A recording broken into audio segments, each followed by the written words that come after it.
A very good morning and welcome to today's topical discussion. I'm pretty excited to have this conversation because, every single Thursday we come together and talk a little bit economics if we could. Now, Ugandans are often described as hard-working people, for instance. Markets open before sunrise. Farmers are in the fields until dawn. Small business owners work late into the night. Yet, despite all of those hours of effort, many workers remain with low income. Many businesses remain small, and the economy continues to search for enough well-paying jobs. So the question this morning is not whether Ugandans work hard. The question is whether all that work is translating into enough value, enough productivity, and enough economic growth.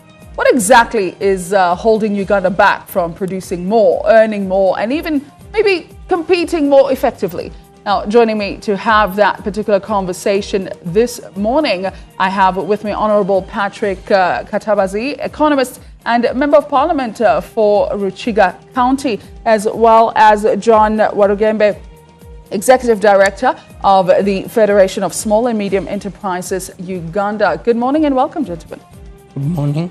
I think we start off with a big question, right? And that question is as simple as, why do we work so hard, but we produce so little, in your opinion? And I'll start off with you, Honourable. Maybe you could answer that. Why do you think we work so hard, but produce little? No, that's a very broad question. Yes, it is. And it encompasses so many things, and it stems from the way our economy is structured.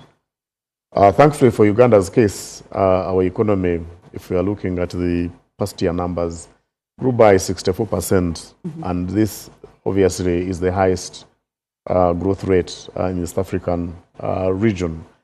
And our GDP per capita is averaging around US dollars 1,476, and that is in 2026. Of course, as the country, we have declared ourselves to be in the middle income, yes. But of course, the World Bank methodology tells a totally different story. But we also note very wrong, because I think ours is based on GDP numbers, and where the World Bank, of course, assesses their numbers based on the gross national income. But the problem here is we seem to be doing so well at an aggregate level. But at a micro level, what is the story like? What do we do? What is our employment structure?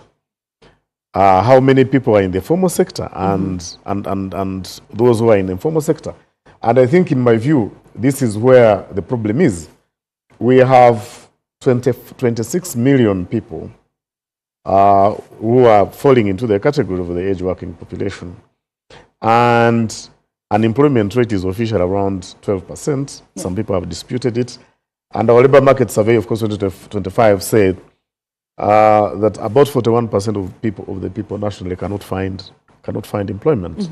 So why are we saying we are working so hard? So sometimes we think we are working hard, but we are in disguised employment. You're not really actually employed, but you are employed. Yeah. And therefore, you are putting in so much. You are putting in 14 hours a day. You are spending your energy. You're not even sleeping at all. But at the end of the day, you have less income that is coming out of your pocket. Talk about a casual laborer. Talk about a border rider. So if working so hard would generate wealth, I think many Ugandans would be extremely rich. We would be, very much. But the reality here is that the investment into your labor, yes, brings less returns, because largely of the informality of our economy. So you do agree that we are working super hard, but we're not seeing the productivity thereof? Yes, it's part of the structural. It is part of the structural problem. The way our economy is structured. You have over 70% employed in agriculture sector, and which is marked by low levels of productivity. Yes, it is relying on rainfall. It is relying on rainfall. So becoming very unpredictable because of the weather changes. it is less mechanized. You're using a hand hoe.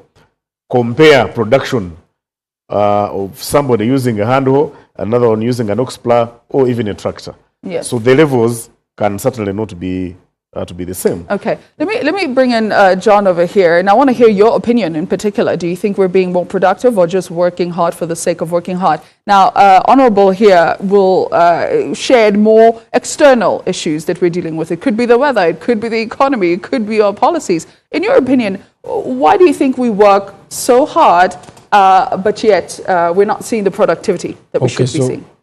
Firstly, we need to explain to the viewers what we term productivity. Productivity here, I would say we are focused mainly on labor productivity. Working longer hours?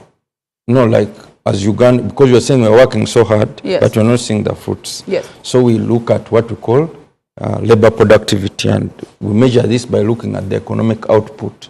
Because you can be working so hard, but at the end of the day, how much economic output do you put on the table? And Ugandans, studies have shown that we are not doing well compared to our peers, both regionally and globally, because a typical Ugandan worker generates about 3.53 USD per hour compared to our neighbors. And why is that so? That's so because of various reasons. One is because of the structure of our economy. Okay. It's dominated by agriculture. And even within the agricultural sector, it's not well mechanized, it's not commercialized. He was talking about the hand and so on. So all those things lead to inefficiencies. Then we also see many Ugandans in the informal sector. Our sector is also largely informal. So because it's informal, you find that Uganda, we tend not to be as productive as we should have been if more Ugandans were in the formal sector. Then we also have attitudes to work. Many Ugandans are absent, they are going for burials, they come late. When it rains, they say, oh, sorry. Is that an attitude or professionalism problem there? All those things. It's a culture, it's unprofessionalism, it's, so all these things combined means that many employers struggle.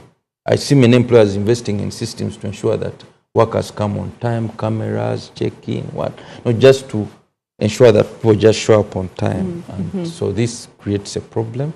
And very many business people will attest to this. Also, the nature of the economy is evolving into what we call low-level services, border, saloons and stuff. Ideally, an economy like ours would shift away from from agriculture into manufacturing. But that's not the case. It's not. The contribution of manufacturing to our gross domestic product is still low. And even for factories that are operational, they are operating below capacity. I think the average is around 54%. Let's come into your side of business, because you interact a lot with small to medium entrepreneurs in this case. What do you think are the biggest obstacles preventing a hardworking entrepreneur? Because we do have a lot of businesses. We see them early in the morning, we see them late at night, working almost 24/7 to make sure that the business continues to run. What do you say then to an entrepreneur who's working hard and are not creating as much value? Well, sometimes we what we call macro level constraints. These are constraints that are not directly in the control of the entrepreneur in terms of the environment, the tax regime, the policies, the regulations. If I'm an entrepreneur and to get a government license, I spend a week. Because when I go to the office, the person is not present. Then they say, oh, come back tomorrow, come back the other day. So the unproductivity of the public servant is affecting me as an entrepreneur. Okay. Because I cannot just continue operating without the necessary licenses. So these are issues. So that's why I say there's a bit of interlinkage and stuff like that. Then, of course, the taxes. What does government incentivize? And because some entrepreneurs are in sectors that government feels they are not aligned to the overall government, because for instance, government now is focusing on the ATMs. So one may be in a sector, for instance, importation, but government is saying we want to promote import substitution. Import substitution means we want to reduce imports. You are a trader, you think you are going to make money through imports. You see, so you're basically on the wrong side of this. The right thing would be to say, okay, import substitution means government wants things manufactured here. I would rather import raw materials and add value, whether I'm engaged in primary processing or secondary processing, but the legal regime will be more supportive. So those are macro. Access to finance, you know, the interest rates here are very high. Very high, yes. Yeah, 28, 27%. So, you know, so these are macro level factors. Then we have micro level factors within the business. You see, that's why I talk about the skills of the workers. You know, here you reach a restaurant and you find that a small restaurant has 12 employees. Yes. But it takes, if for a customer, it takes me 1 hour to get a meal. They'll tell me wait for 20 minutes, And which it turns takes into much an more. hour. So those are the issues. So my business can't do well if my workers are that inefficient. You see? So those are internal factors. Then also the entrepreneurs themselves, their capacity. Are you well capacitated to run this business efficiently? Okay. Let me ask the both of you a simple question in this case. Which matters more for productivity in this case? Because you lined up pretty well, Honourable, the external, and you lined up very well also, John, for the businesses. What matters more? Is it the effort that workers are putting in, or is it the systems surrounding more? Which one is more important and which one contributes more to productivity? Is it systems or is it the worker or the effort of the worker? It is obviously the structure, the system, what we have called the system, the structure of our economic setup is, in my view, the biggest hindrance. So for example, now, if our economy is agriculture-oriented and it is still operating in the way I described it, rudimental tools, no extension services, limited application of the modern science and research in production. All those affect productivity in that particular area and ultimately affect the person that is employed there. If you have a larger informal sector, not regulated at all, in many cases, not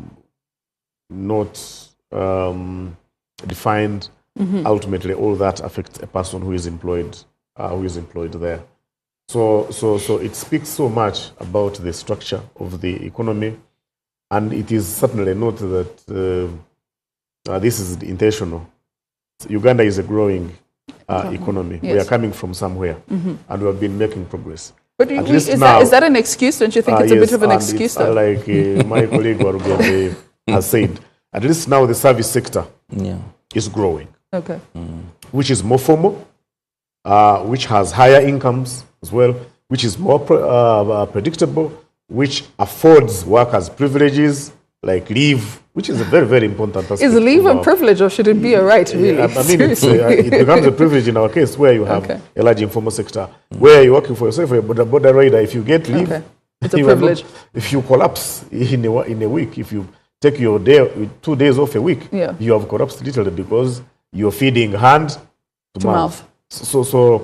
So you are getting all these, what I'm calling... And I guess so you're sharing the problem, which is why we're having this very conversation, because how do we actually even get to a place where it's not a hand-to-mouth situation? But we'll answer that just in a few seconds. I want Mr. John to also answer what matters more in your opinion. Is it the effort of the worker or is it the system surrounding the worker? So I think both.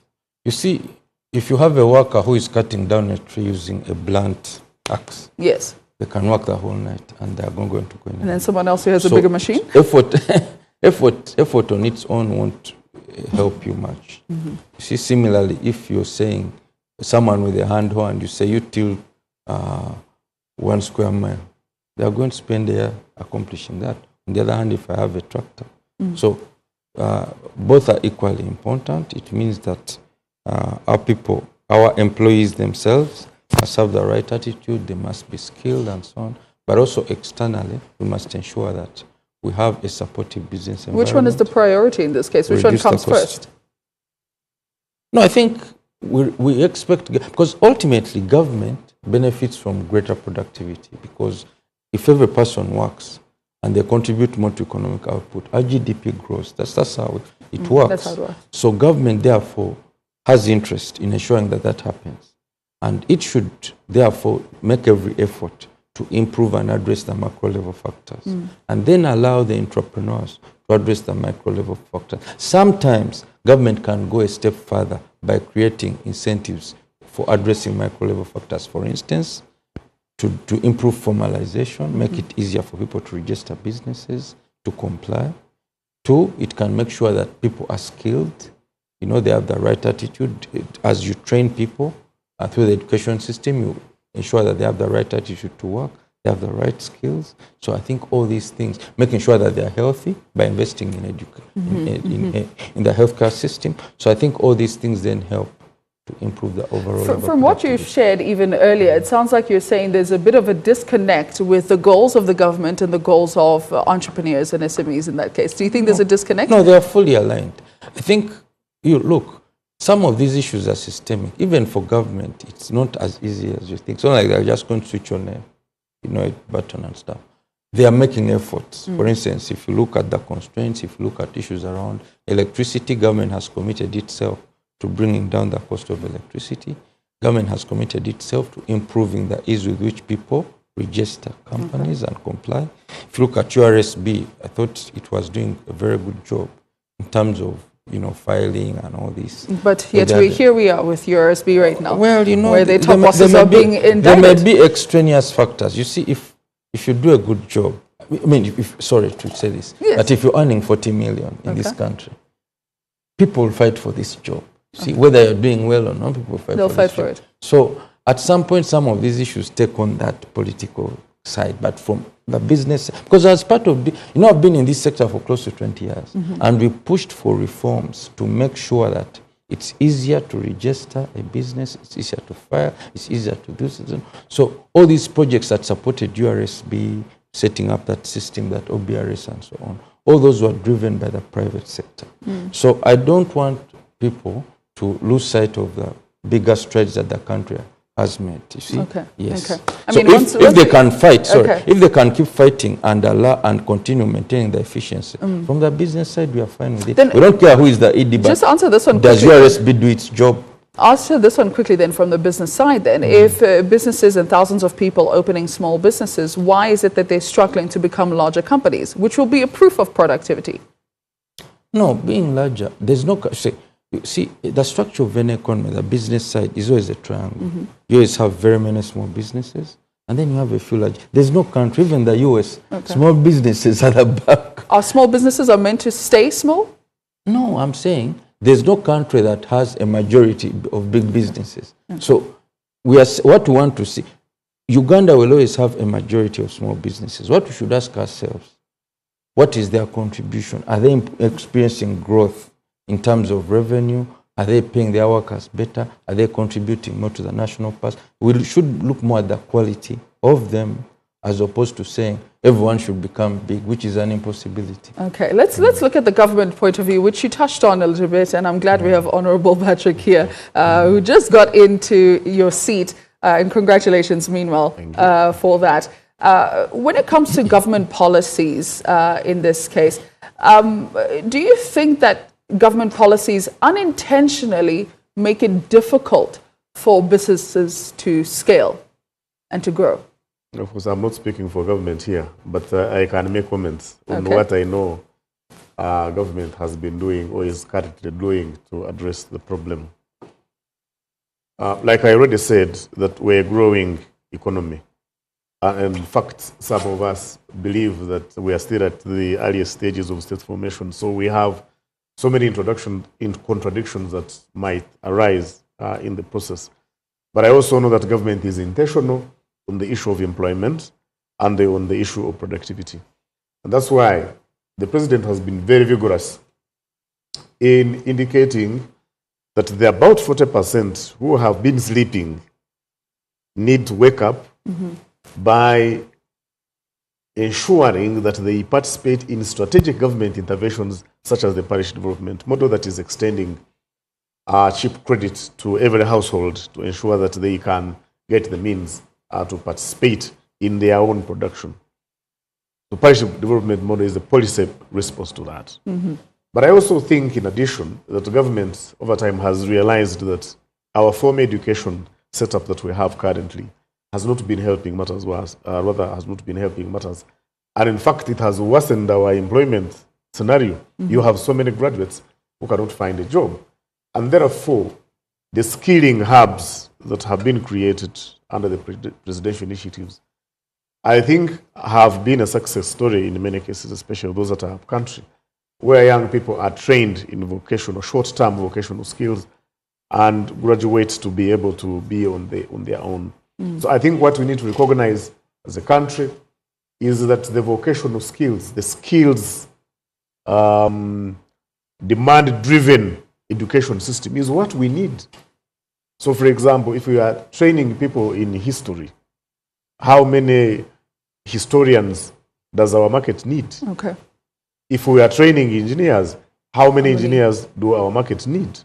If we are training teachers, how many teachers do we need? If we do not go into that direction and we simply offer courses because people can pay for them, I think we are headed for an employment trap, which is already apparent. And I think we need to shift focus and enhance our curriculum. Yes, government has tried to revise our curriculum to make it more practical. But I think we need to see that point where our education system meets the labor market. If we cannot identify that mark, I think we're also not going to be generating a good return on the investment in our education system. I think there has been a bigger push for that recently, which we've heard many times, that the skilling of our students is becoming much more important as well. But if I may ask the both of you, which you both touched on, you spoke a bit on the PDM and what the government is putting in place to make access to finance much easier. Is access to finance really a challenge then? Is it really a challenge for businesses, for people, or do we just use it as an answer to every single business problem? And we say, it's actually capital, it's access to finance. Is that a real issue, in your opinion? Mr. John, you can go ahead. So I'll say that it's a real issue. It's a key constraint, but it's not the only constraint. So there are other constraints as well, but access to finance is definitely a problem. If you look at the interest rates that are charged in this country, it's a miracle for any business person to pay. It's a miracle, you say. It's a complete miracle to pay back. I see. So that's why it constrains businesses, because if it's easy to access capital, then for businesses it's easier for them to grow. And there are supply and demand side factors. Supply means on the side of the financial service providers and the financial sector as a whole. On demand, it means that there are also weaknesses on the side of businesses that wish to borrow. If you have informal businesses that don't keep records, that cannot explain and have a proper business plan to be funded, then that is a problem. On the contrary, if you have a financial institution that does not want to engage with a business community because they perceive them, especially MSMEs, as risky, and also if you have government that heavily borrows on the domestic market, then this creates a distortion on the supply side. So yes, it's a constraint. It's not the only constraint, but it's definitely an issue that we need to resolve as a country. Absolutely. If you could choose one, what's more important for growth? And I'll ask the both of you. If you could choose one out of these in terms of importance for growth, is it capital, access to finance? Is it management? Is it market access, perhaps? Is it technology? Which one is more important for growth when it comes to the productivity of the country? Capital, management, market access, or technology? If you could choose one and not all of them. I think in my case, it is obvious that access to capital is our single most biggest constraint to our productivity. As he has already stated, our commercial rate of interest on capital averages between 24 to 27%. When you compare that with developed countries like Korea, USA, and others, you're talking about 5% or less than 5% per annum. So it therefore means that somebody is capable of investing in Uganda from China. Somebody gets capital from China, comes, invests in Uganda. You are getting the same amount of money as a loan. You're paying 27%. This one will price his goods much lower than yours because he has access to cheap capital. And sooner than later, you are out of business. And that's why we are actually saying that Uganda has the highest mortality rates for businesses. We are so innovative, we start, And but then then we die in shortly the after, middle. our business ideas die before they attain really a reasonable. Which is quite unfortunate. So capital is a very, very big constraint. And that's why I think the president is very intentional, the country is very intentional on the issue of access to capital at the lowest level. Access to capital from UDC, access to capital from Uganda Development Bank, the Agricultural Credit Facility, promotion of SACCOs, savings and credit cooperatives. I think it is a realization that capital is critical in ensuring that our businesses thrive. And if our businesses thrive, we increase opportunities for formalization. Some might start very small, but as they expand, they progressively get into the formality setting. And it is at that point that, again, you start seeing benefits. That's of a productivity. question I needed to actually ask you when it comes to formalization and also access to capital. What do you do then when certain businesses and entrepreneurs, because people start businesses out of a need, and they receive capital, and the chances that that capital is solely going to be used to enhance the business is also quite here and there, all right? I will not confirm or deny that one. But how often is it that once you have the access to capital at the lower level, as you're mentioning, and that people actually use it to grow their businesses? Because, like we said, there's a high business mortality rate Yes, here. of course, business does not operate in a vacuum. And I think we're beyond simply talking about, I mean, we might be accused of being very simplistic, that capital all the time. Of course, some of these things have to be interpreted within the whole ecosystem of our economy. Because really, why are people venturing into businesses? There are so many things, especially for small-scale businesses. Most of them want to use these small-scale businesses to be able to pay bills. Literally, it's out of need. It's not out of... And as long as this business center is not performing, then actually, even when you borrow money to push into this business, you end up actually eating it. So yes, capital is very, very important. But the other fundamentals, I think, of the economy must also be looked at. But by and large, I would imagine that when you have a business idea and you have a capital need and you have actually access to capital, it is prudent that you apply that capital to the business idea that you have. And that, again, tells a story about business support services. So in countries like Sweden, that's a government invests heavily. And in fact, I'm surprised that in countries like Sweden, which has the highest rate of appreciation of the taxed body in the world, that aspect of business development is run by the equivalent of Uganda Revenue Authority. That a taxpayer, whom everybody fears and loathes, is the one who actually comes to help you set up a business. Because for them, they do you think we'll ever reach there? Because for them, they understood that once the businesses thrive, then opportunities for taxation actually increase. So the business development aspect is missing.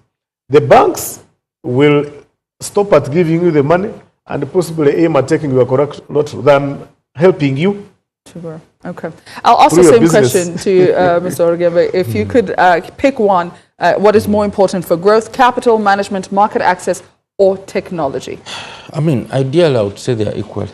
They're equal, but They're please, equally important. if you could pick but one. if I was to pick one, but which is not far from the others, then it would still be access to capital. Affordable, access to affordable and appropriate capital. Because sometimes there's capital that's neither appropriate and not affordable. So if we can address that issue, then it would be a long way.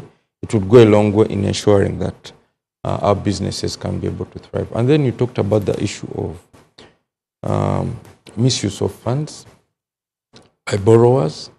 Now that's on the demand side that also I would agree with the Honorable. Did you say inappropriate capital? What do you mean by that? No, because you see in Uganda, we have a heavy reliance on debt. Okay. Debt may not work very well.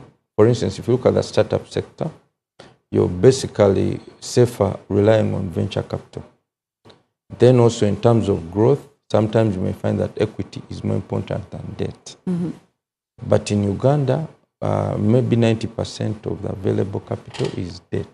Okay. Yes, so we need to grow the other capital classes so that entrepreneurs can have choice, really, as to what they need and so on. And some of the legal, I know that there have been some legal impediments, for instance, that made it difficult for private equity firms to be domiciled here from a tax perspective. You see, because they were, so if I bring in my money, I invest it in a business, I make profit, then you say I made capital gains, but I really came to help. Your startup. So these kinds of things we need to change so that to make it easier and we can attract external capital that will support our business. Let's bring it back home then to our viewers and the everyday person who probably does not even know half the numbers that we could be ever talking about, and bring it back then to the skills question, which you touched on, Honorable, a little bit. Are Uganda schools and universities really producing a workforce that an economy like ours actually needs? Or are we just producing students and workers that are excited to go abroad or will end up here and end up unemployed? Let's answer that question a little bit quickly in terms of the skills gap between what the economy actually needs, which you touched on a little bit. Honorable, I'll let you continue with that. Yes, of course, our human resource survey has indicated persistent gaps between our formal education institutions and what they produce. Very, very, very glaring gaps. And while, of course, our enrollment in tertiary institutions has grown over the years to almost 500,000 per year currently, it does not reveal to us exactly what these, if unleashed into the economy, they are going to do and what job opportunities that are available for them, or whether these actually are job creators. And that speaks so much about the mismatch between skills and the labor market. And it is very important, like I did underscore, for the country to now move beyond our education being for papers, but now rather for skills. If you get out of the university, what can you be able to do should be more pronounced as opposed to the classes of degrees and how many of them that you are going to have. I know of many countries that have developed, that have made it conditional for students to first get vocational training before actually proceeding to do undergraduate and graduate degrees. And I've seen that some of those countries have progressed simply because of that intervention. I also know for a very fact for other development countries like the USA, you hardly hear people talking about degrees. The highest most of them quote is a college diploma. And even at that stage, they can jump out and be able to go into the labor market and get employed because their training, even at an earliest level, is job specific. In the place where I was studying in Europe, the university has the most funded component is on career. Yes, on career guidance and development, and they have skill centers, and business enterprises actually apply to those skill centers to look for people to work there. You find somebody is doing a Bachelor of Science in economics, but then the shops need a cashier who is very proficient in managing the tail. So there are short courses there that are available in these universities. That meanwhile, as you are looking for this job, but you can in the meantime do this, and there is minimum wage, legislation is that country, there's so living wage.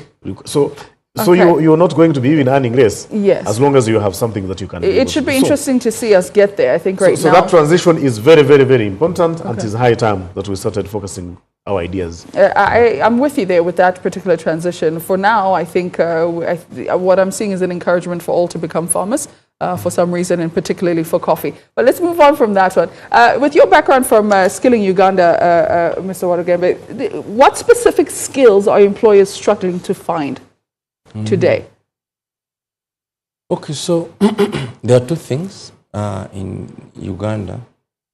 Is we have still a supply and demand side problem. You have institutions that are churning out young people with skills that are not necessarily needed in the workplace. And institutions have limited engagement with employers to be able to understand what their needs are. So that, in my opinion, is a big gap. And like you mentioned, there's a lot of focus on paper qualifications, degree in social sciences, degree in business administration, degree in business computing. Look, we don't even necessarily need to vocationalize, but even within those, so for instance, if I'm training someone in business computing, I would train them more in developing software that can help businesses to run. For instance, we don't have locally developed business ERP systems. Now you have all these guys bringing Soho, then Odoo, and so on. Government could ensure that as we train people in business computing, we develop them, they develop local ERP systems that our businesses can use. And then what government can also do is to create an environment to say, you don't just come in here with your software and then start charging people, I don't know, $50 per month. Okay. Then you create opportunities for young people to get employed. You see, so that's why we talk about applicability. Business computing, yes, but for businesses, I'm not interested in business computing.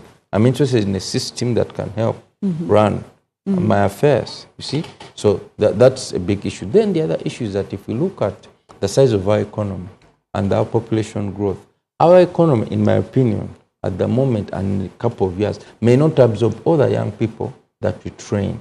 So inevitably, some young people will have to look for greener pastures somewhere else. But then we must train those young people with a target for those countries. Countries like Canada and Australia have skills shortages and have had skills shortages for a very long time. They don't have plumbers, they don't have nurses, they don't have this. So Uganda can train people using that curriculum and sign MOUs with those governments for the next maybe 20 years, so that some young people are trained with that market in mind. Okay. Exactly. We'll touch a bit on that right after the break, though. But I guess my bigger question would be, where is the next million jobs actually going to come from? Which sector is going to be providing some of those jobs for our young people? We'll be right back.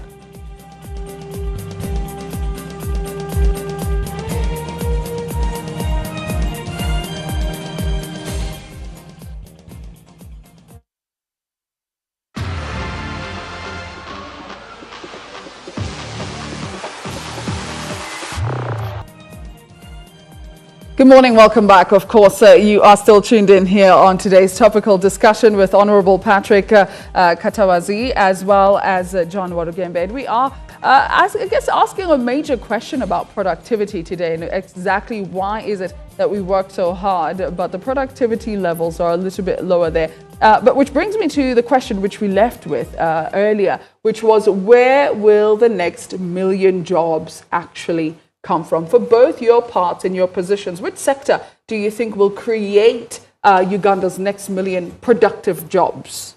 I think for me, I'm not going to be very specific to the sector, but rather as a firm believer of the Uganda's economic development framework of ATMs, agro-led industrialization, mineral-led industrial development, tourism, and ICT. What now we know as a 10-fold growth strategy that is targeting to get this country to about $500 billion US dollars in the 10 years. Yes. So for me, I believe in that integrated framework, because as you can see, there is a lot of interdependence and interconnectedness between sectors. We have already identified that some of the challenges to our underproductivity are emanating from the informality of our sector, which is dominated by agriculture. Therefore, if we reform our agriculture setup, then the so many millions of jobs that are there will now be transformed into more decent jobs as opposed to what it is right now. Okay. If we take advantage of our minerals, including oil, it's an area that is going to expand and create very, very many jobs. ICT that Mr. Warugembe was talking about. If we can strategically invest in innovations locally generated innovations that are very, very applicable to our circumstances.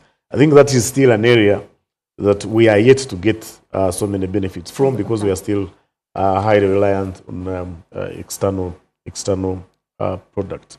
So all that ICT and a bit of tourism and industrialized agriculture is then now what ultimately becomes our shift to industry and services, which really world over are the only centers that offer decent jobs and where higher productivity can certainly be realized. And for me, I think as a country, if we don't jump, we also used to having slogans and, we jump on this, and then after a few years, we now get another one and run away with it. We abandon the other one. So if we become very consistent and very deliberate, and also be able to utilize public resources very well, because we realize that our fiscal deficit has been widening to the extent that we're even borrowing.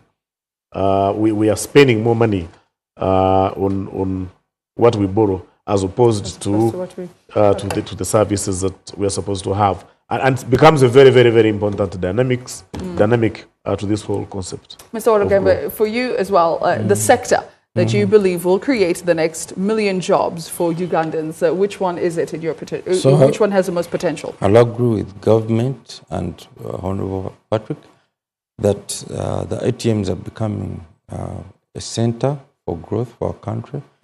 Starting from agro-industrialization, Ugandans need to not just farm, but now start cottage industries, adding value, exporting, and being able to fill the gap in regional and international markets.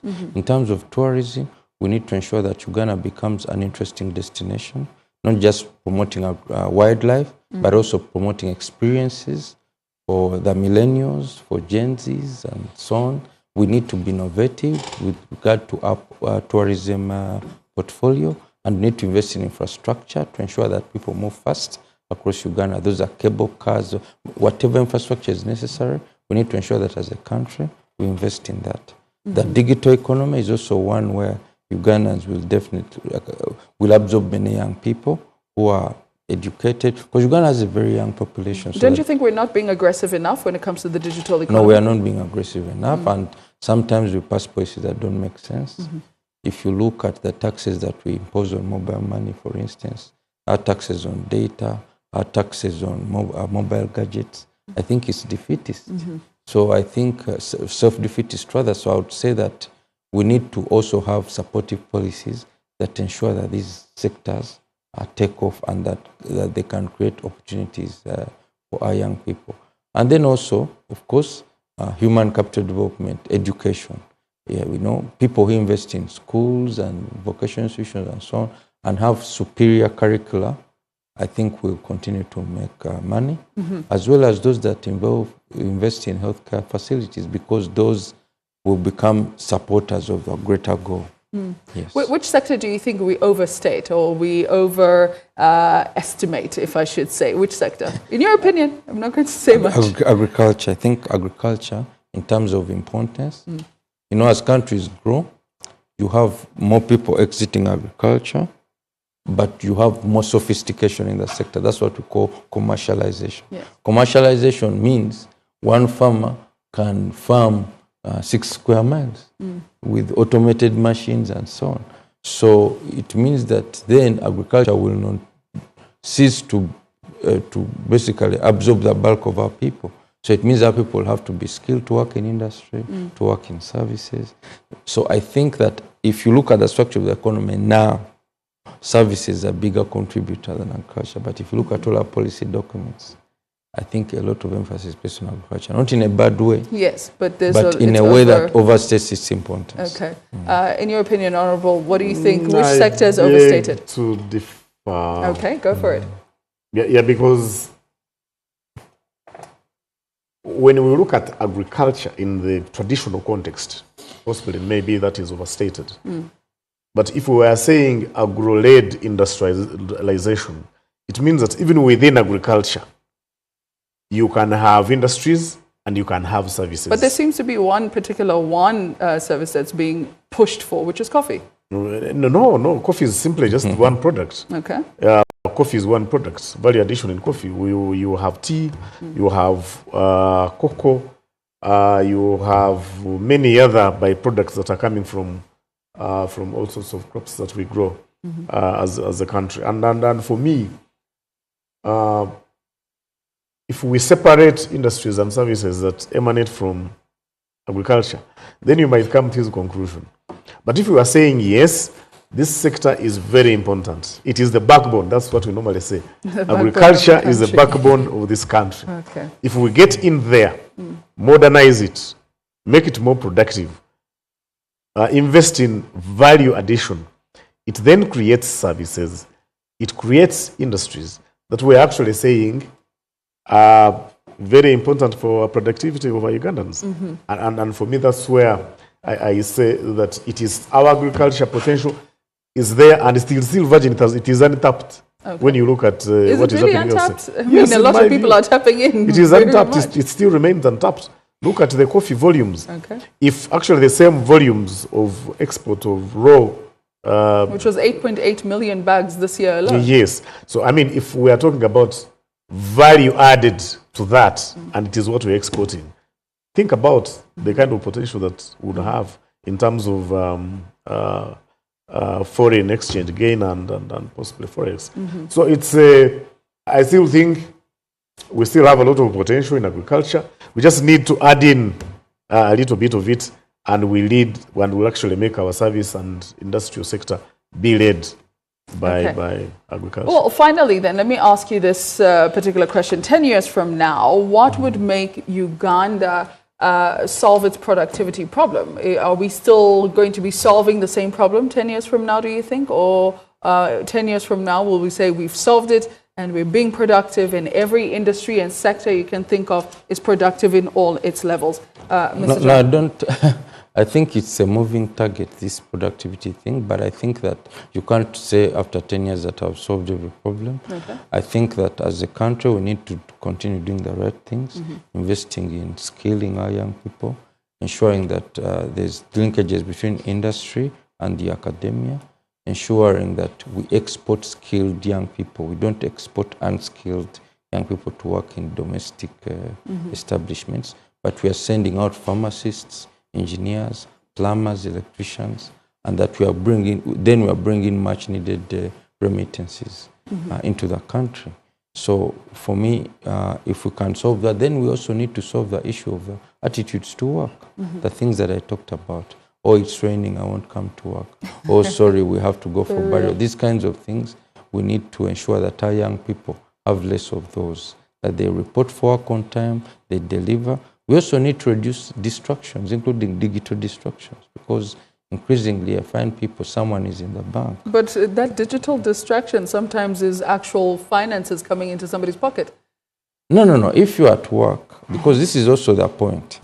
You see, the digital can be a force for good or bad. Okay. So if you're just on digital as a consumer of gossip and stuff like that, then our young people are getting distracted from actual economic activity.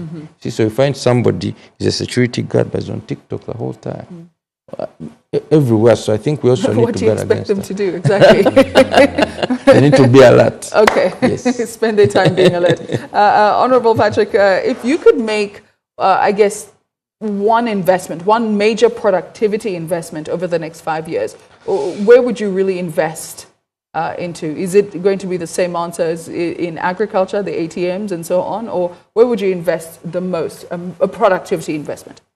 I would still invest in value addition for agriculture. Value addition for agriculture. Because like I've already said, we have untapped potential. And it is quite clear when you open up agriculture, it is very, very, very clear that there are some benefits that have not been exploited very well. And we are still lucky.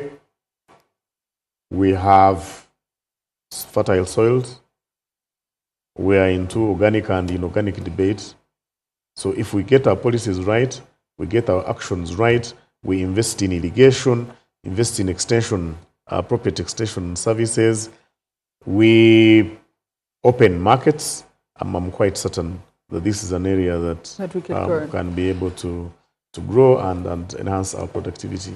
But by and large, I think we need to keep the eye on the ball. Yeah. We have developed the 10 growth strategy. We are aiming at having an economy that is worth $500 billion. We are talking about ATMs. Let us stick to the game.